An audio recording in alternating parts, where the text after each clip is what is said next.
Welcome to episode 57 of New Indian Woman podcast, airing first in early Jan 2022, and I'm your host Krishna. Wish you all a very happy new year. In today's episode, listeners, we have Professor Jayanthasri Balakrishnan. And for people who are not comfortable with Tamil, you may need an introduction. But for people who are comfortable in Tamil, you would have heard her talk about a lot of topics and you would have enjoyed them. So it's my honor today to invite her to the podcast. It was my dream to even talk to you, ma'am. And this podcast has given me an opportunity to invite you to be the guest here.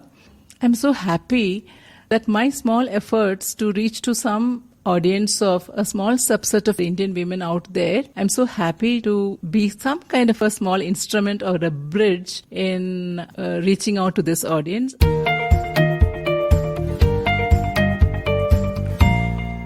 Dr. Jayanthasri Balakrishnan is a former professor of English in PSG College of Arts and Science, Coimbatore, with 35 years of teaching experience. She possesses 2 doctoral degrees or PhD, one in English and the other in Tamil. She also has a master's degree in education. She is an educationalist, short story writer, eloquent speaker in English and Tamil, literary critic, noted translator, and above all, a counselor. She has published 3 short story collections in Tamil. She has produced more than 40 research papers in national and international seminars. Her talks are telecast in a popular TV channel, and she also anchors a popular talk show. Dr. Jayanthasri has traveled extensively in Malaysia, Sri Lanka, Singapore, Seychelles, Canada, Kuwait, England, and Scotland, addressing diverse audience of all ages, especially thousands of students and teachers, war widows, and war victims. Many of these interactions were on invitation by the governments of those countries or reputed organizations there.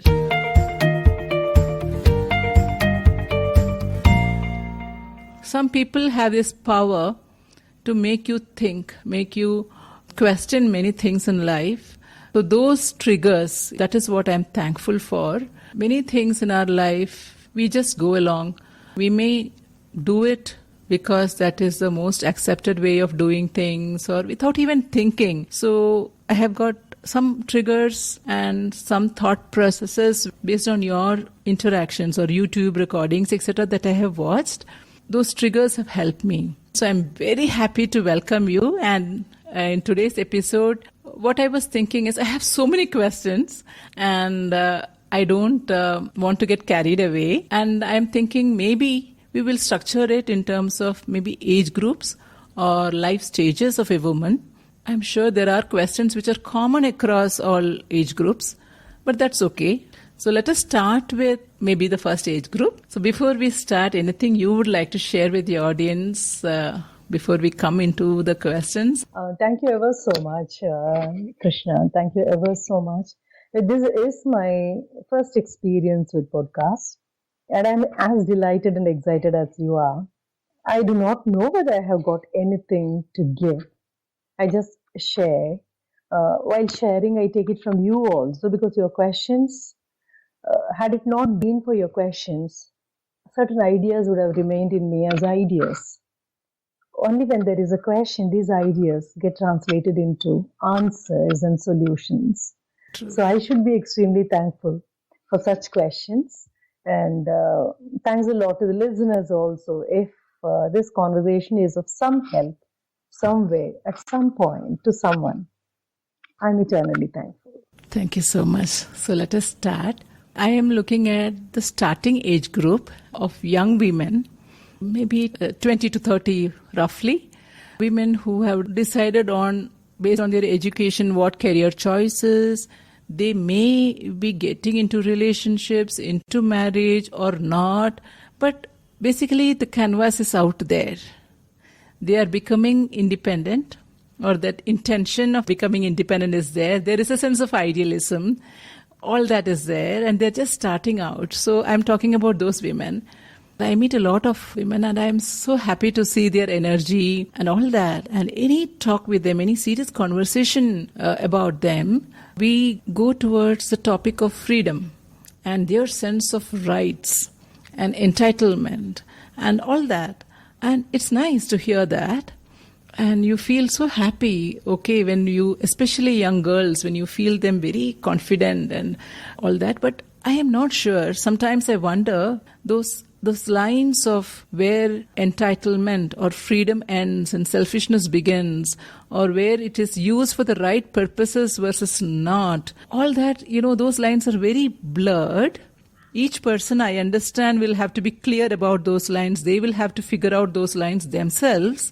And that is where I would like to know from you, what kind of guidance would you suggest or recommend for a young woman to identify her own freedom and what her rights are? Thank you. I can draw heavily, not from anybody else's experience, only from my experience. Though I belong to an entirely different era, a millennium, okay? But even then, certain things do not change and can't afford to change either. You were making use of one particular word, entitled. Unfortunately, when you are an 18 plus, I don't even take them to 20 years. I just say 18 plus. The moment they move out of their higher secondary, I don't call them anymore girls, because schools are meant for girls and colleges and universities are meant for men and women. Yeah. So that evolution is a very conscious evolution, and it's a continuous evolution also. This word entitlement, that always scares me because it does not include accountability. Freedom without accountability can be disastrous because it is an aborted perception of something which is total, which is complete, which has to necessarily include just not awareness alone, accountability also. Now, that is exactly where most of these young women lose their sense of direction. As a group, you insist on your being entitled to enjoy certain things, forgetting the fact that whatever you at present insist as yours have been got for you by somebody else who never thought like how you think now. Some person out there expected you to arrive towards the 21st century, the early part of 21st century, worked hard so that you, with absolute ease and freedom, will enjoy certain things which they couldn't even dream of. So what happens when I enjoy the benefits of somebody else's hard work? It directly asks me to do something so that I take up the responsibility of offering something to somebody who comes maybe after 20 years or 30 years, whatever has been deprived for me at this context should be affordable for somebody else. Now, this is what I call accountability. Right. When I enjoy something, I should know that I did not earn it, I was given it. So whatever is given is unfortunately taken as your right. You were given, you did not earn it. The freedom which these young women enjoy now, the education which they enjoy now, the financial, social, emotional freedom, again I put it within quotes, all these, they did not get it just like that. Correct. You have a whole battalion standing out there who couldn't afford even to dream of these things. Right. But they were so futuristic. They had not just the dream, they had the vision of it. They knew pretty well the next generation will have to enjoy whatever they did not get. Yeah. Now, this is what I call accountability. One particular generation, maybe, they had one common dream called independence, political independence, social independence, academic independence, emotional independence, financial independence, though they never enjoyed any of these. Right. It's a whole generation had only one dream. I call that accountability, and we now enjoy. So what happens is, when you are overloaded with the sense of entitlement, you mistake it for empowerment. Yeah, that is so true. We, at present, or at any point of time, we don't need people who insist on entitlement. We want people who insist on empowerment. Getting something given by someone else is not empowerment. It's not empowerment. It is just entitlement. It enslaves you. You keep on asking for something, thinking that it is right. What you ask as your right is not right. That is what you have received from someone. Somebody has given it. So that makes you accountable for something. Yeah. You may not be in a position to give them back what they have given you, but you have to give it back to somebody else, manifold, to the next generation.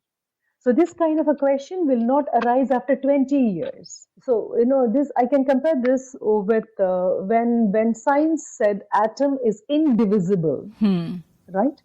The next generation came to disprove it and said atom is divisible. Right.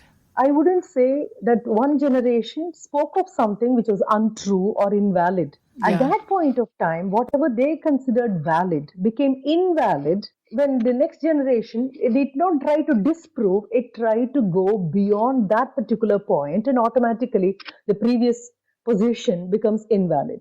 So this question you ask me today should become invalid after 20 years.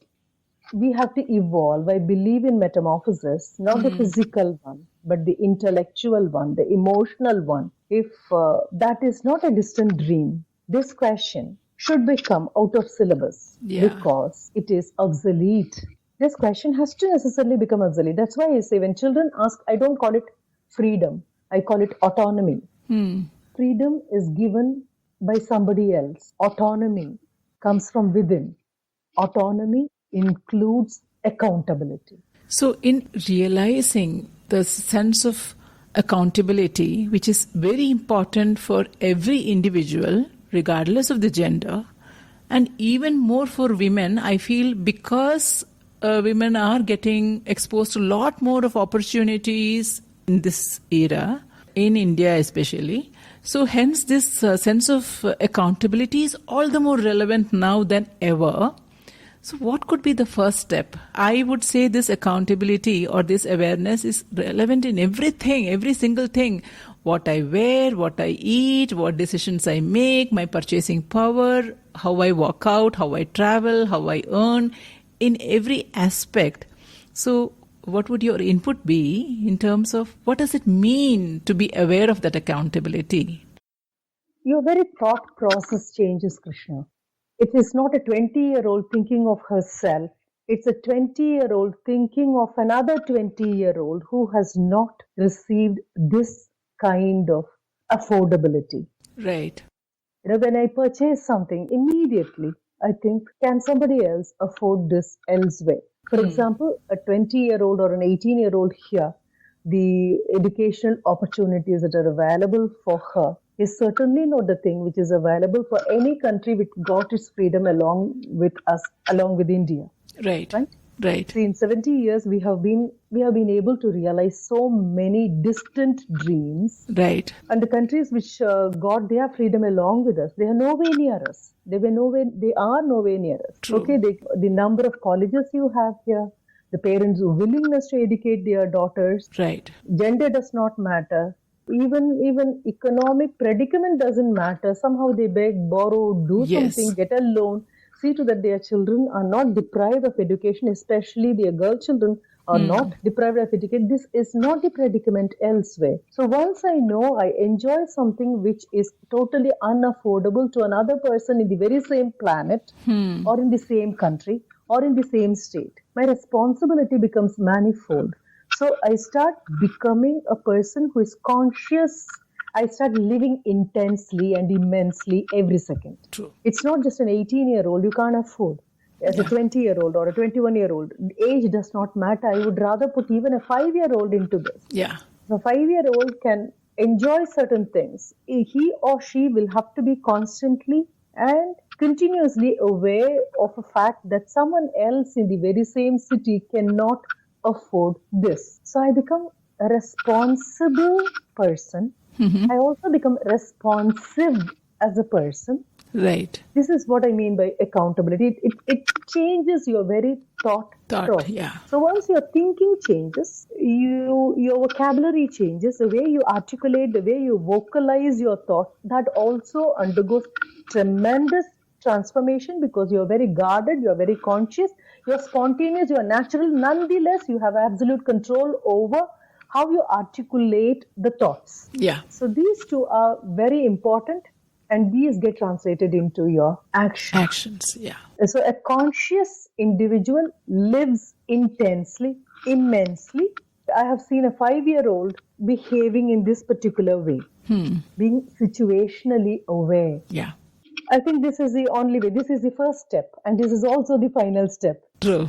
Because something like this, once one becomes attuned to this kind of a thinking process, it is for life. There's no going back from that mode. You call it intuition, you call it instinct, you call it every other name.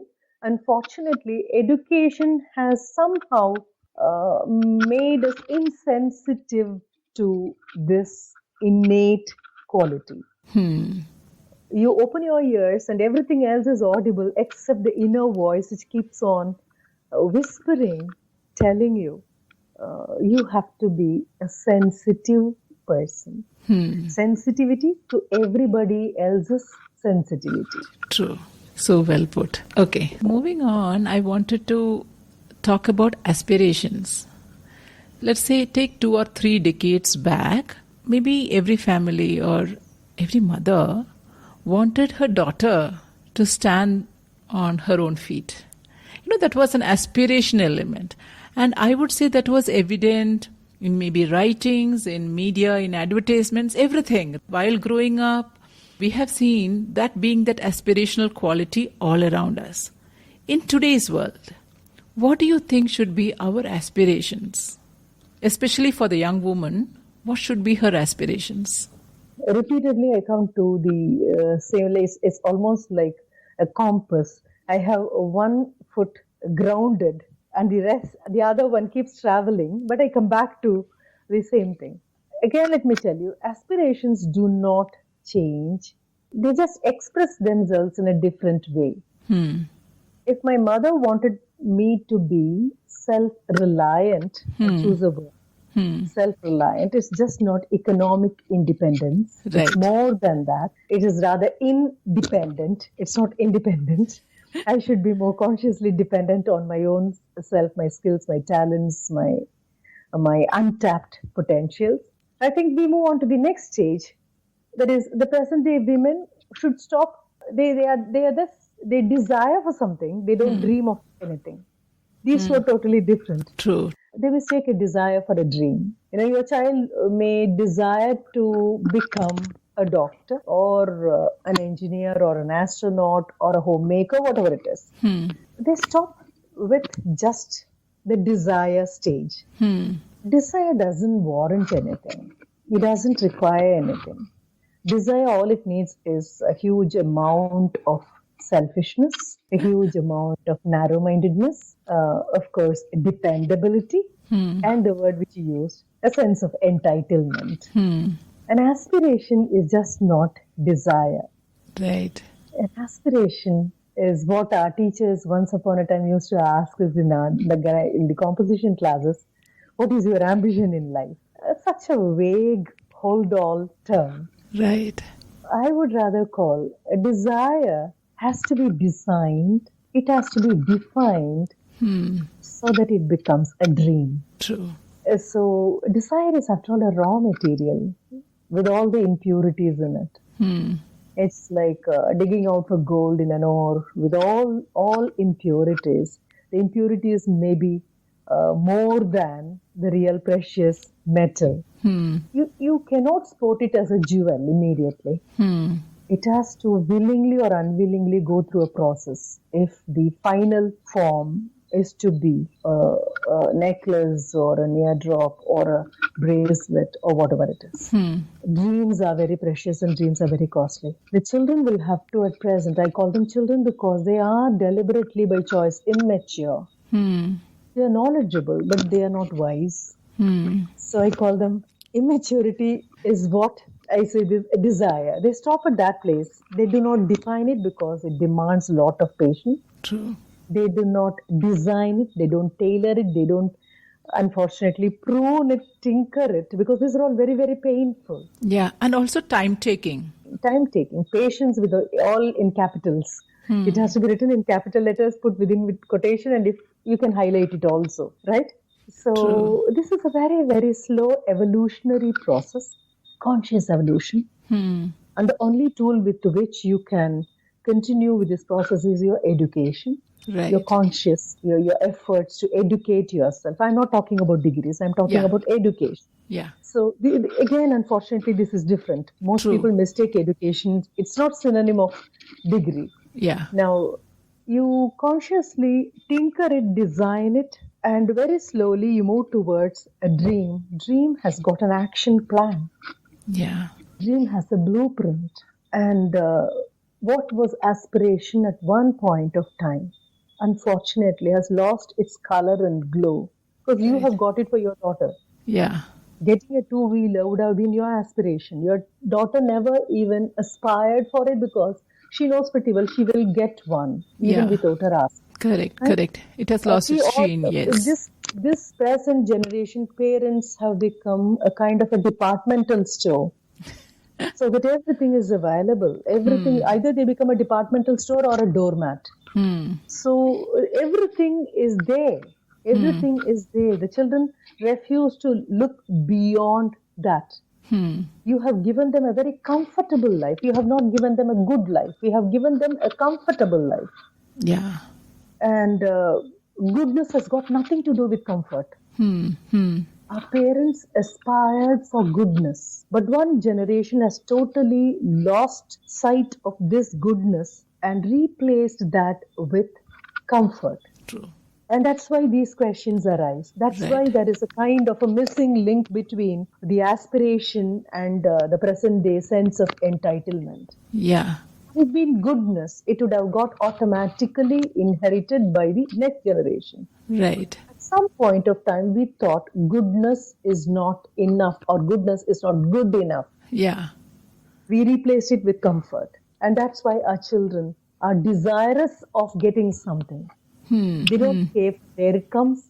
They don't care who provides them with this kind of, no, fulfilling desire is their goal at present. That's what makes them feel entitled for something. I'm not talking about that at all. I'm Yeah. talking about goodness. Yeah. With goodness, effort has to be there to remain good or attain goodness. Conscious effort has to be there. Continuous effort has to be there. Tirelessly, you have to work for that. Yeah. As a result of which, we were able to design our aspirations and define our aspirations. I want to become a doctor, but I want to take this particular way to become a doctor so that once I occupy the position, I will retain the position with dignity. Now, that's how we looked at the whole thing. Now, children want them to be lifted. If you really want your child to have a dream instead of a desire, she or he would just say, okay, fine, it's not my dream, it's yours. You're most welcome to lift me up and place it in the position where you want me to see. Yeah. Yeah. So, when you ask me what is the next stage is going back to the previous stage, please. Yeah. Going back to the previous stage, that is, how we looked at aspiration, how we happily worked for realizing those dreams, what action plans we had, what blueprint we had, what patience we had, how we invested on our time and education so that we are where we are at present. This is very difficult. This is unpleasant. And children will never appreciate it. And it may not look cool. No, it doesn't. In their language, it is no fun, it is not cool. Yeah. But let me tell you, this is the only way. What they enjoy at present is borrowed light. Yeah. So well. That's why they become frustrated very easily. True. True.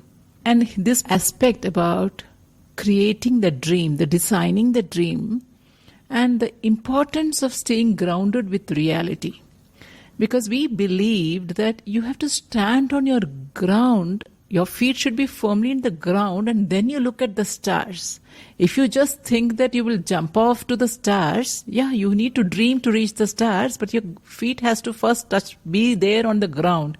So somewhere this grounding, being in touch with oneself, one's own reality, be it in terms of the kind of family you have, the kind of all of us being aware of our own limitations, we may call it, whatever you may call it, but those are the things that ground us in each of our families, in our situations. I feel sometimes the youngsters, the dreams somewhere are not connected. Even a kite needs the particular thread to be held onto the ground for it to fly high. Right? So somewhere it is getting lost is what I feel. I would like to know your views. Krishna, your fitness to dream, if I can put it that way. It should be a matter of, again, affordability. So if you're not grounded, you're living somebody else's dream. I'm living my father's dream or mother's dream or cousin's dream. At one stage, when you talk about getting grounded, we could bridge a gap between a dreamer and a dream. Hope you get me. You continuously dream of achieving something. At one point of time, you are no longer a dreamer, you become the dream. You become the dream. All those essential components which make your dream realizable are in you. Right. Your dream is not objective. You don't move away from your dream. You become a part of your dream. You become a living dream. That's exactly how we had great leaders. If you feel that we do not have great leaders, we do not have great citizens, none of the leaders were airdropped. They came from this soil. Right. They were not aliens airdropped. They came from this soil. So if that is true, if you are disappointed with what is happening around, fine, people have desire and some of them can change it into dream, yet they maintain a distance between themselves and their dreams. See, when you talk about Gandhi, when you talk about Sastri, when you talk about Mother Teresa, when you talk about Nelson Mandela, they were not individuals. They were personification of their dreams. Right. This is possible even for an individual. That's why when I started this conversation, I told you one particular generation dreamt, it had one common dream. Everybody could contribute. So you don't just have one Mahatma, you had millions and millions of miniature Mahatmas in ordinary people. And their ordinariness was their extraordinariness. People who went out against the British rule. We do not have their names written in literature. We don't have their names written in history, but they made history. Yeah. So what you learn as history is, after all, the biography of certain individuals who did not just dream, who became the dream. True. And they were grounded. They were people who moved upon the planet in flesh and blood. So it may be your great-grandfather would have made some contribution towards Indian independence. My great-grand-uncle would have made some kind of a tiny contribution towards something. My question is, when does a person get grounded if the person does not identify himself or herself with the society?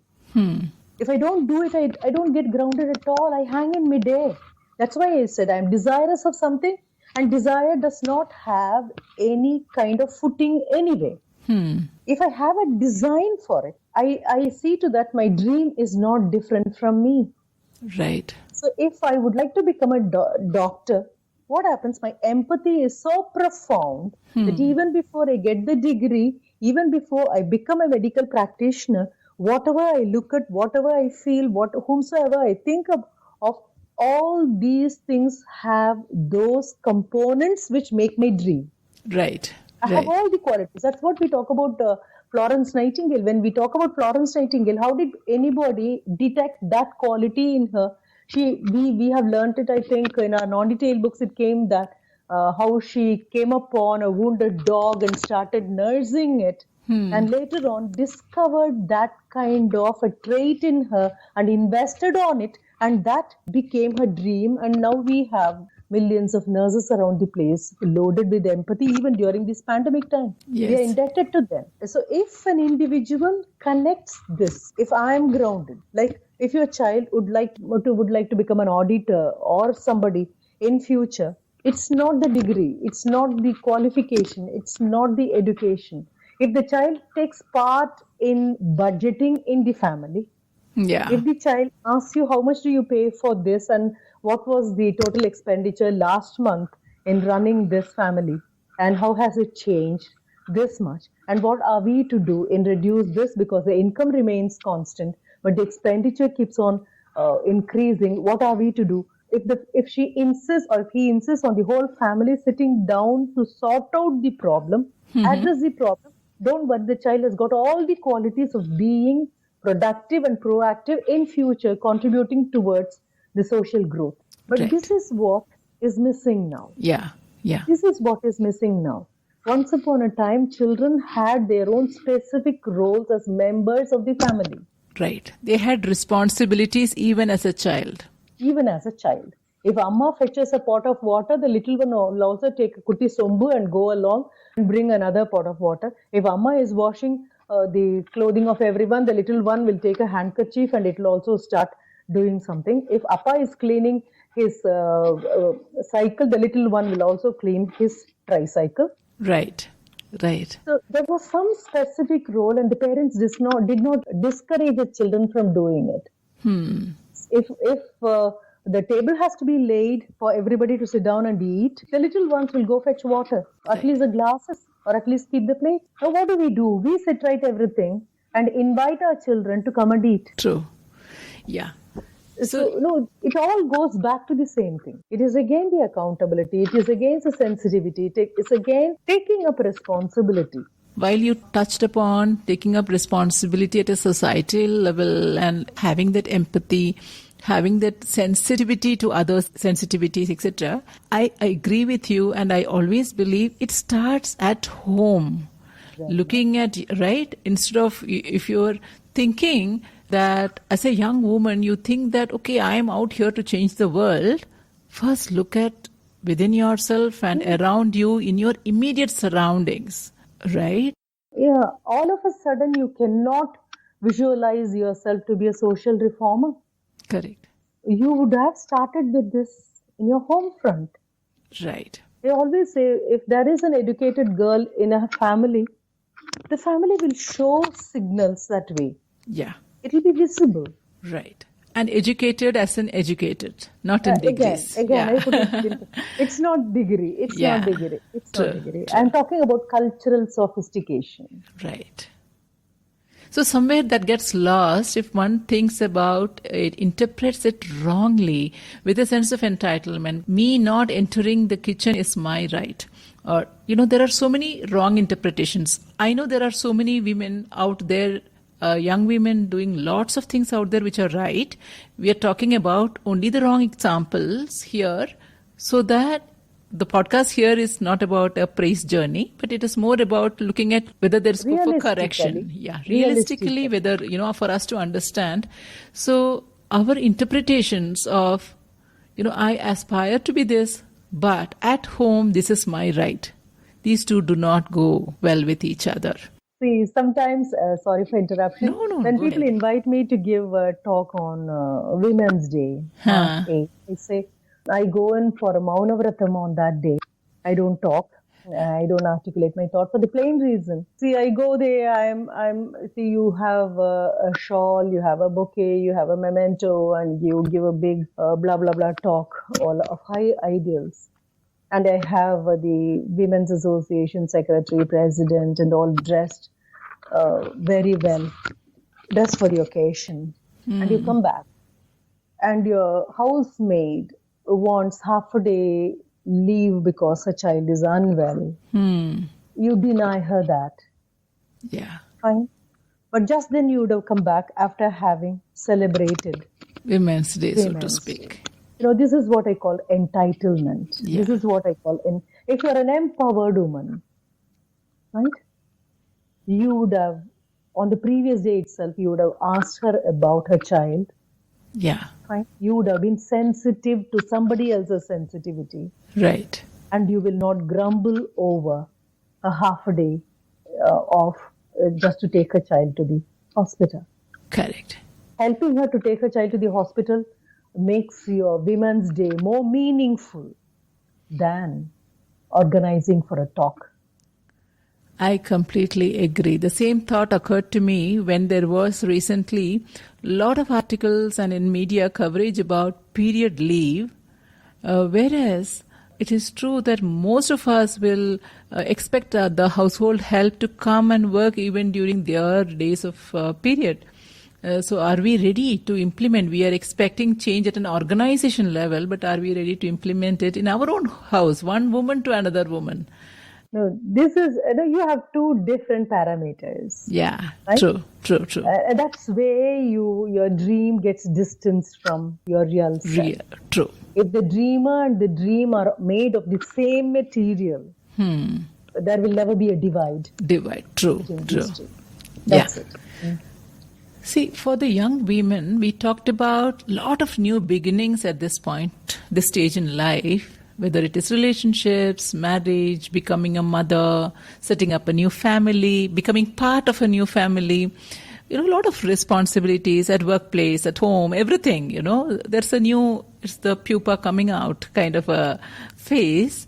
And it means having a lot of maturity, being educated, like you put it, humility, which I somehow feel is less there in the world, and being prepared for many new things. So that readiness to adapt for newer things, somewhere the sense of who I am versus the adaptability.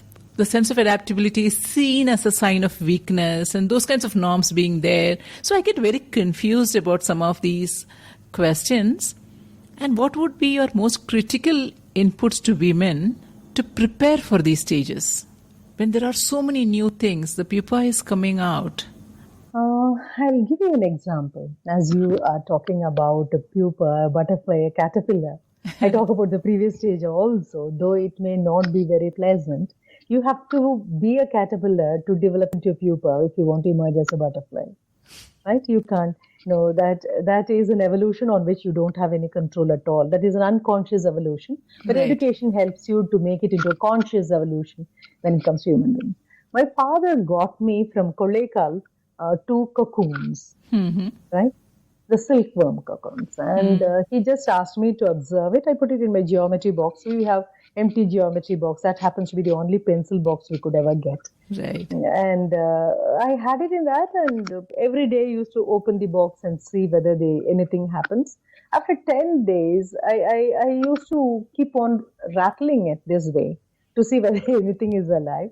And it was in 8th standard, and that's exactly my science book talked about this evolution from an egg into a worm. It can be a caterpillar, a worm, then into the pupa stage, a self.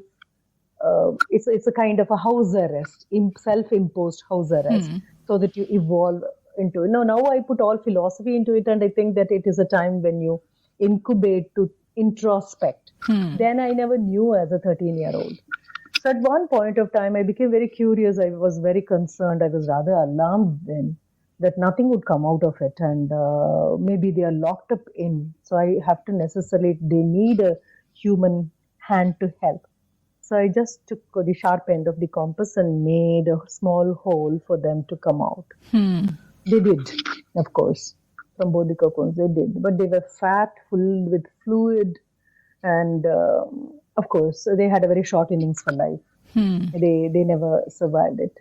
At that juncture, my father just observed. He said, in Tamil, Ayyo, konnutiyema. I said, I didn't kill. They are still alive. He said, no. See, they cannot make this bigger hole which you have made to make the exit easy. Right? What they have to open up this cocoon, that particular organ is something very, very small, and it's very difficult for them to create a big hole. But they'll make a very, very small hole. They will squeeze themselves through that. As a result, when they squeeze themselves through something very small, that hole, the water or the fluid content, whatever is there, that will get drained. They will come out, sit and spread their wings, dry. They'll become as light as possible because they have to fly. What they are inside the cocoon is different from what they have to be when they come out, because they are expected to fly, or they will fall a prey to a lizard or a chameleon or whatever. Right. So what have you made in the name of helping them? you have deprived them of a chance to struggle to live. So this is what I would like to tell. You have accepted this life. Everything comes as a package. You cannot remove certain things and put something so that you can customize life to suit you. No, it comes as a package. Right. And you cannot pick and choose everything to be like you cannot. an Either easy you ride. accept it totally or you reject it totally. Right. You cannot, this is, the conjunction is or, accept or reject. It's not accept and reject. You have to go in for a conjunction which negates the previous one. That's again why you have got education. If only you can change your knowledge into wisdom, you will understand whatever you call a problem, whatever you call a challenge, whatever you call a struggle is after all an opportunity which is given to you and you only, and you can never realize what you are unless you make use of that opportunity. Right. It is again, the remote is in your hand. The outside world has no influence on you at all. You say, I have got work pressure because you look at work as pressure. Right. You look at work as pressure. You look at your responsibility as a mother as a pressure. You look at the responsibility as a wife as a pressure. I'm not talking about making certain things meant to be done only by women. No, I'm talking about human beings in general. Correct. No, I don't segregate as women and men and children. No, as human beings, even you are the smallest of human beings, a child or the oldest, everything comes as a package, and it's your attitude, and your attitude alone can help you to insulate against the shocks which you imagine to exist because of the society. Yeah. I like the word imagine there. We imagine because it's nice. Yeah. You're so immersed in self-pity that imagination is the only tool, is the only glasses through which you look at everything. Right. If you are grounded, if you look around, you will understand that you have to be thankful for so many things which are given to you. That again, I go back to the thing. They are given to you, making life better, more comfortable. So if you have to play the role of a working woman and of course a homemaker, both put together, we don't have these as two different compartments. Remember, these are all the things you will have. One thing, I do not know whether you can train your husband to help you in certain ways, but you can certainly train your son. Yeah. You can train your son. That's why I said, if a woman enjoys something now, which her mother or grandmother never enjoyed, she has a responsibility of making the next generation live a better life than the one which she has lived now. Right. True. So my mom-in-law might not have had the idea of training her son. When he becomes my husband, maybe he is 25% very helpful at home front, or 50% very helpful, or 75% very helpful. It depends upon many things.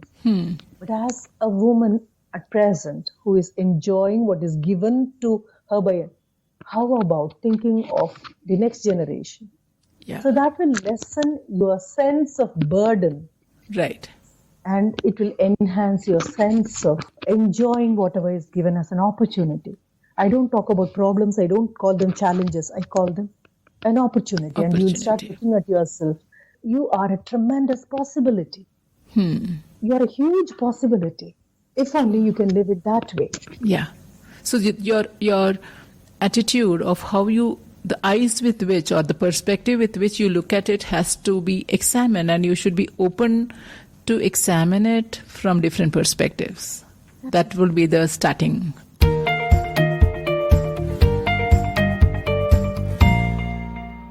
And with this, we come to the end of part 1 of our interaction with Dr. Jayanthasri. We will explore the questions around the next stage in life in part 2 of this 3-part series. Please do not miss out on that episode. If you haven't subscribed to the podcast already, please do subscribe through the podcast app or the subscribe link you see wherever you're listening to this episode. Thank you once again. Remember, you are what you want to be, and the time starts now.